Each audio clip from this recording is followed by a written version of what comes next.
부동산. 야, 이게 효과가 굉장한 것 같던데요. 그렇습니다. 확실히 효과를 내고 있고요. 네. 그리고 시장의 안정에 도움이 되고 있습니다. 정확히 6월 27일을 기준으로 해서 네. 뭐 서울의 아파트 시장이 빠르게 안정되는 그런 상황입니다. 아, 좋습니다. 안정되고 있어요, 진짜. 네, 저 관련해서 그러면 네. 오늘 좀 하실 말씀 다 쏟아내고 가십시오. 네. 근데 아까 이현주 의원님 오셔서 네. 외국인의 네. 부동산, 네네. 뭐 쇼핑, 뭐 이런 네. 얘기 하셨는데 두 가지를 좀 말씀드리고 싶어요. 네. 일단 외국인들이 한국 부동산을 상당히 좋아합니다. 네. 투자로. 이유는 뭐냐면 모르니까. 뿐만 아니라 전세를 끼고 살 수 있잖아요. 그러니까 이런 나라는 없어요. 예를 들어서 전세 제도가 있는 나라가 없잖아요. 그러니까 사실 자기 돈을 조금 들여서 살 수 있으니까.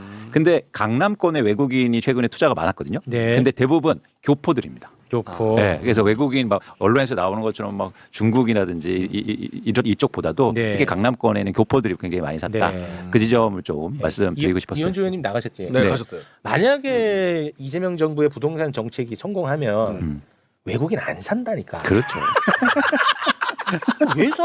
아니 모르니까 산 거야. 아니, 자기들이 살 것도 아니잖아. 우리는 거기 살기라도 하지. 그래 우리 안 산다. 맞아요.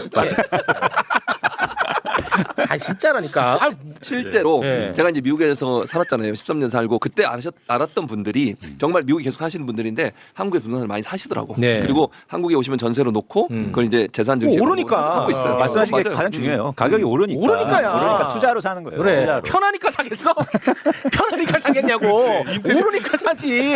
그러니까 안 오르니까 이젠 안 사는 것뿐만 아니라 네. 취소도 합니다. 취소하고 내놓겠지. 아니 심지어 이거 되게 놀랄만한 건데요. 이 그래프를 하나 보실래요? 아, 네. 첫 번째 한번 보실래요? 이게 강남 3구의 아파트 취소 현황인데 오. 6월에 얼마나 취소됐냐면 강남권에 121건이 취소됐어요. 와. 아직 신고 기간이 더 남아서 취소 건수가 더 증가할 텐데 네. 한번 생각해 보세요. 근데 강남에 20억 원 아파트를 사는데 계약을 했는데 취소했다는 계약금이 거예요. 엄청 계약금 2억 원을 날린다는 거거든요. 그런데도 그런데도 취소하고 있는 그런데 거예요. 취소합니다. 그러니까 이건 뭐냐면 집값이 떨어질 것 같은데 내가 투자로 사놨는데 그러니까 걱정되니까 취소도 하는 거죠. 그렇지. 네. 이용 날리는 게 돈 버는 거다 오히려. 그렇죠. 오히려 빨리빨리 여기서 쉽게 말하면 손절하는 거죠. 집가 떨어져서 몇 억 날리는 것보다. 그러니까 왜냐하면 자기가 거주하려고 샀으면 이게 취소가 안 안 되잖아요. 하죠. 그렇지. 절대로 안 어떻게 하지. 취소해? 내가 살아야 되는데. 그렇죠, 그렇죠. 그럼. 그렇기 때문에 사실은 투자한 사람들이 그만큼 많았다는 반증이기도 하고 네. 또 하나 뭐냐면 그만큼 이제는 뭐 투자자들은 이제 떨어지는 거 아니야? 이런 걱정이 사실은 커지고 있다는 거죠. 이게 시장의 심리예요, 지금. 네. 그래서 이 취소 건수가 증가하고 있다는 건 시장의 심리가 빠르게 변하고 있다. 이걸 네. 보여주고 있습니다. 좋습니다. 자 그리고요. 그런데 이제 두 번째 왜 또 하나 뭐냐면 이제 대출이 안 되기 때문에 시장이 빠르게 이제 안정되고 있는 건데 최근에 한번 현황을 볼게요. 이게 네. 강남권을 중심으로 해서 30, 40대가 아파트를 산 현황인데요. 등기부등본을 조사한 건데 네. 예를 들어서 서초구 반포에 레미안 원베일리를 84제곱미터를 사는데요. 59억 원에 매매합니다. 84제곱미터가 평으로 하면 몇 평이에요? 30평대죠. 30평대인데 59억이라고? 네. 에이씨 나 이 나라 안 살아. 미친 나라 이게. 그렇지. 59억? 야, 와. 진짜. 아 죄송합니다. 와. 자, 근데 59억인데. 59억인데 와. 이거를 어떻게 샀냐 봤더니 27억 원을 대출을 해서 사요. 오. 27억을 대출. 네. 27억을 대출 받으면 한 달에 이자를요. 이자. 1,000만 원 이상 내요. 이자만. 이자만 1,000만 원이야. 네. 와. 그런데도 이렇게 무리하게 대출을 받아서 샀다는 건 뭐였을까요? 와. 집값은 무조건 오를 거야. 와. 그렇지. 무조건 상승할 거야라는 일종의 베팅이에요. 이거. 와. 네. 근데 다른 지역도 다른 아파트도 보세요. 예를 들어서 30억 원 사는데 12억, 27억에 사는데 14억 6천, 강남구에 뭐 역삼 아이파크 28억 6천만 원에 사는데 18억 원을 대출 받습니다. 그러니까 자기 돈 절반 정도 넣고 사네. 그렇습니다. 그러니까 투자지. 그러니까 대한민국이 이런 판이었어요. 와, 이 말이 됩니까? 이거 완전 러시가 되고, 근데 은행이 사실은 방만했던 거죠. 그냥 꿔줘요. 이 큰 돈을. 네. 대출을요. 이게 무슨 사업하는데 몇십억 꿔준 게 아니에요. 부동산을 사는데 몇십억 원을 대출해줬다는 거예요. 그걸로 돈잔치에서 본인들도 성과금 내고 이러는 거잖아요. 은행들은 또. 그렇죠. 그렇죠. 예. 근데 그것이 더 충격적인 게 은행 얘기를 잠깐 해드리면 그래서 역대 최고의 이익을 내고 있는데 사실은요 은행은 이렇게 돈을 버는데 사람들은 더 많이 자르고 있어요. 맞아. 지점도 없애잖아. 막 점포 이런 아, 거. 맞아. 그러니까 우리가 은행은 사실은 이 규제 산업이기 때문에 네. 어떤 정책적 수혜가 있단 말이죠. 그렇지. 그렇죠? 네. 은행이 뭐 공장을 만들고 이건 아니지 않습니까? 그렇습니다. 그렇기 때문에 규제도 사실은 있는 거고 음. 은행 관련해서 우리가 이제 관심을 갖는 건데 일종의 사회적 그런 책임도 있다는 거죠. 그런데 은행에 돈을 벌 때 항상 양해해 줬던 건 뭐냐면 은행에 고용을 많이 했기 때문이에요. 그렇잖아요. 지점도 많이 만들고 아. 거기에서 상대적으로 서비스업이니까. 그렇죠, 그렇죠. 그래서 은행이 이런 이자놀이 하면서도 불구하고 그래 괜찮아 고용을 증가시키니까. 아, 그랬었구나. 그런데 이제는 반대인 거예요. 돈을 많이 버는데 사람들은 더 많이 잘라요. 아. 그렇기 때문에 은행에 대해서 저희가 관심을 갖고 규제를 할 필요가 있다. 그렇지. 그렇습니다. 이렇게 네. 방만하게 대출과 가계대출 증가하면서 부동산 가격 올리고 네. 그 주범 중에 윤석열도 있지만 사실 은행도 은행도 있었다는 있는 거예요. 거야. 없는 거죠. 은행. 그렇죠. 조용히 그냥. 예, 예. 돈 엄청 번 거죠. 아니 어떻게 27억을 대출을 받아? 와. 이거 진짜 상상도 몰라. 힘들다. 1,000만 원 내야 되는데 이자. 너도 한번 받아. 근데 나는 얘는 안 줘요 대출. 안 해줘? 사람 보고. 사람 보고 하는 거야? 네, 자산이 얼마 이런 거 보고 하는 아, 거니까. 그래요? 그럼 안 네. 해주지. 근데 연예인은 더 많이 해줍니다. 그런 게 있어. 그거 연예인도 뭐 체육이 이렇게 되겠네, 그러면 등급이 여기서. 있겠지. 체육. 네, 그쵸. 나 정도나 돼야겠지. 심지어는 제가 저 솔직히 말씀드리면 대학들도요. 대학 교수도 학교에 따라 등급이 있더라고. 그게 있어요. 대학 교수도. 그러니까 대출을 받으러 가면 은행에서 어느 대학이냐에 따라 등급이 나눠져요. 아 그래요? 이게 얼마나 참 슬프더라고. 그거 아, 좀 들으면서. 등급이 낮았나 보군요. 내가 왜 미국에서 교수 그만두고 왔는지 모르겠어. 네. 후회돼요. 알겠습니다. 그게 똑같이 이제 일반인들 똑같은데 저도 이제 회사 다니다가 그만두잖아요. 네. 바로 등급이 떨어집니다. 아, 네. 네. 그렇기 때문에 어떤 금융의 어떤 사회적인 그런 형평성, 뭐 배려도 네. 사실 필요한 거죠. 그럼요. 그런데 이러다 보니까 이렇게 아파트를 사다가 대출을 끊었잖아요. 네. 대출 다 끊었잖아. 잘했다. 어떻게 됐어? 그러니까 제일 먼저 일어나는 현상이 이렇게 집을 사다가 이제 못 사는 거예요. 그렇지. 그럼 거래량이 떨어지나요? 확 줄어들어. 얼마나 떨어졌어요? 솔직하게 얘기해봐요. 이거 볼게요. 제가 네. 정확하게 조사해 왔는데 솔직하게. 아파트 거래량이 서울의 아파트 거래량인데요. 네. 세 번째 예? 보여주시면 뭐야? 떨어졌네, 뭐 이게 맨 뭐야. 오른쪽이 6월에 2번이야? 만 건이 거래됐거든요. 그러다가 지금 7월 17일 기준에서 1,000건으로 줄었어요. 만에 일로 주는 거의. 야 그래 잘 됐다.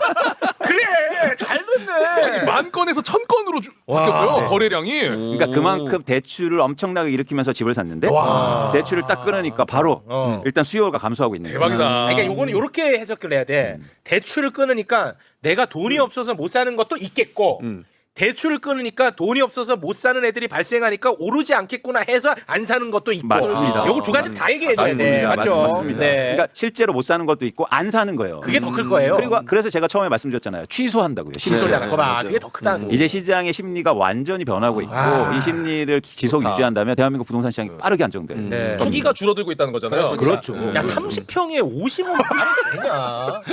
아 진짜 그건 아니잖아 솔직히. 그건 아니지. 그렇죠. 50억이면은 아, 야 공장 지어도 남겠다. 야. 야 이거 완전 훅 떨어집니다. 네. 거래량. 그런데 일단 거래량은 이렇게 감소하고 있는데 네. 가격도 한번 보실게요. 잘 안 떨어지지 가격은. 일단 이걸 보시면 일단은 상승률은 크게 하락하고 있는데 아직까지 지표로만 보면 오르는 것처럼 나타나요. 그러니까 이게 지금 어. 집 값이 아니라 상승률이죠. 그렇습니다. 그러니까 이거는 0 위에 있으면 그래도 지금 오른다는 거야. 얘기예요. 오른다는 어. 얘기예요. 그런데 거래가 안 되는데, 그러니까 이 지점에서 문제점을 말씀드리고 싶은데 이게 주간 서울 아파트 매매 가격 지수라는 건데요. 네. 거래가 안 돼도 네. 호가가 떨어지지 않으면 네. 이 지수는 마이너스로 돌아가지 않아요. 그렇지. 아. 호가 기준으로 하니까. 예. 그러니까 거래가 안 되면 호가가 기준이 그렇죠. 되거든요. 예, 예, 예. 그렇기 때문에 이 지수의 문제점도 있는데 자 이걸 보는 순간 어떻게 나올까요? 그러면 봐봐 아직도 오르고 있어. 그러네 오르고 있네. 이렇게 판단한다는 거죠. 어. 그래서 언론들도 어떻게 나오냐면 자 때릴수록 오른다. 아직도 어? 오르고 있다. 그러네. 이런 얘기들이 이런 계속 식으로 나오는 쓰네. 거예요. 네, 이건 맞는 말 아니에요, 근데? 그런데 다시 한번 설명드릴게요. 네. 자 지수는 상승률을 유지하지만 그게 호가라고요. 호가. 거래되지 않아요. 아. 판다. 거래가 안 되는데 어떻게 매매 가격이 오르고 있냐고요. 말이 안 되지. 그러네. 호가라는 거는 욕심이 투영된 거겠지. 그렇습니다. 그러니까 예를 들어서 6월 27일에 부동산 대책이 나왔어요. 네. 근데 집 가진 사람들이 아이고 집값 떨어지겠네 이러겠어요? 그렇게 안 하겠죠. 아니 난 기다려 볼 거야. 어. 난 절대 안 내려. 그렇겠죠. 버티는 거예요. 아. 그래서 단기에는 이렇게 버티는 그게 반영이 돼요. 아, 오케이. 근데 실제로 이게 언론들이 이렇게 보도하는 것도 어찌 보면 부동산 가격 떨어뜨리는 걸 좀 방해하고 있는 거 아니에요? 그걸 그렇겠죠. 유지하려고 그렇습니다. 하는데. 네. 사람들이 심리를 네. 야 그래도 오르잖아. 예전에 규제에서도 한 번도 먹힌 적 없어. 이러면서 사실은 여기에 편승하는 거죠. 야, 씨. 그래서 우리가 다음번에 봐야 될 건 뭐냐면 이 호가가 떨어지면서 실제로 지수가 마이너스로 돌아서는 게 나타나줘야 됩니다. 네, 그렇지. 근데 이건 시간이 필요해요. 그 시간 필요합니다. 그래서 저희가 네. 계속 이제 아. 보는 거죠. 어쨌든 아직까지 언론이라든지 네. 뭐 보수 경제지들은 계속 야, 그래도 때려. 올라. 집값 계속 올라. 그렇게 하는 거지. 그런데 거래가 안 되고 있다는 게 먼저 처음 신호예요. 그게 그렇지, 중요한 거네. 그게 중요한 거야. 그러니까 56억짜리 아까 그 집을 규제한다고 해서 아유 규제하니까 이제 10억에 팝니다 이렇게 안 하니까. 그렇죠. 근데 지금 댓글도 봐봐. 야, 어차피 오른다. 댓글도. 그렇게 나와, 계속? 댓글도. 그렇죠. 거래가 안 되는데. 아니 그러니까 왜냐하면 항상 그래 왔거든. 이렇게 언론이 그렇지. 때리고 여론 악화되면은 예를 들어서 부동산 시장을 안정하고 싶었던 정권도 참모들이 가만 안 둔다니까 대통령한테 지금 우리 표 다 떨어집니다. 우리 내년에 지방선거 우리 어떻게 할 거예요? 이렇게 한단 말이야. 그러나 그렇죠. 이재명 대통령 그렇게 하지 않습니다. 여론이 뒷받침 돼야 돼. 맞습니다. 이재명 지금 말씀하신 게 대통령은 굉장히 중요해요. 네. 이게 지지가 돼야 이걸 유지할 수 있다고요. 그렇습니다. 그런데 조금 이제 우려스러운 건 뭐냐면 이런 기사들이 점점 증가할 수 있을 뿐만 아니라 이제 다음 대책을 얘기하고 있어요. 전문가들이나 언론이나 보수 경제지에서 예. 자 다음 대책이 필요해. 네. 이걸로는 부족해. 그렇죠. 근데 그 대책을 어떤 걸 얘기하면 다음에는 공급이 나와야 돼. 그 얘기합니다. 이 얘기를 합니다. 자 다음 대책은 공급 좋은 곳에 공급을 많이 해줘야 돼. 그런데 그건 불가능해요. 어떻게 가능합니까? 예를 들어서 서울에 땅이 없는데 어떻게 공급을 해주냐고요. 네. 그렇기 때문에 저는 계속 앞으로 수요 대책이 나와줘야 돼요. 이거를 여기서 끝내는 게 아니라. 그렇죠. 네. 대책. 그래서 그런 차원에서 저희가 대책의 지속성도 유지하고 그렇죠. 그리고 이번에 대출 규제를 계속해야 된다. 그렇죠. 네, 지치지 말고. 네. 그러면 2, 3개월 후에 분명한 시장의 변화가 나타날 겁니다. 나타납니다. 네. 네. 그러니까 뭐 이재명 정부는 계속 할 겁니다. 네. 안 하면 제가 하시라고 하겠습니다. 전달하겠다고 의견을 아니 의견 전달한 루트 있어요? 왜 이래 나한테 이것도 뭐 있는 척하고 있어. 왜 이래? 엽서 보낼 겁니다. 왜 이래? 엽서. 네. 언젠가 가겠지 없어도 확실한 전달 방법이 있어요. 뭡니까? 매불쇼요. 그렇지 매우 중요하지. 이번에도 저희가 전달했잖아요. 아 전달했습니다. 맞습니다. 네. 그래서 저는 매불쇼에서 부동산 문제에 관심 가지시는 게 너무 감사하고 네. 이게 많은 분들이 뭐 이제 된 거 아니야 이렇더라도 저희가 지치지 않고 네. 계속 부동산 얘기를 해야 됩니다. 그렇습니다. 네. 그래서 이제 아까 그 수요 공급보다는 수요에 대한 이야기를 하셨잖아요. 네. 그러니까 수요를 억제하는 거를 말씀하시는 건가요? 그렇죠. 이제 대표적으로 투기 수요 이런 것도 이제 못하게 해줘야죠. 그러니까 5채 갖고 있는 사람이 또 갖지 못하게 하는 그렇습니다. 이 수요 억제에 대한 부분. 그렇습니다. 그러면 또 어떻게 되냐면 그 다주택자 규제하면 전월세 가격 오르는 거 아니야? 이런 거죠. 근데 그거 아니라는 말씀을 전해드렸어요. 전해드렸죠. 산수다. 네. 산수다. 그렇습니다. 네.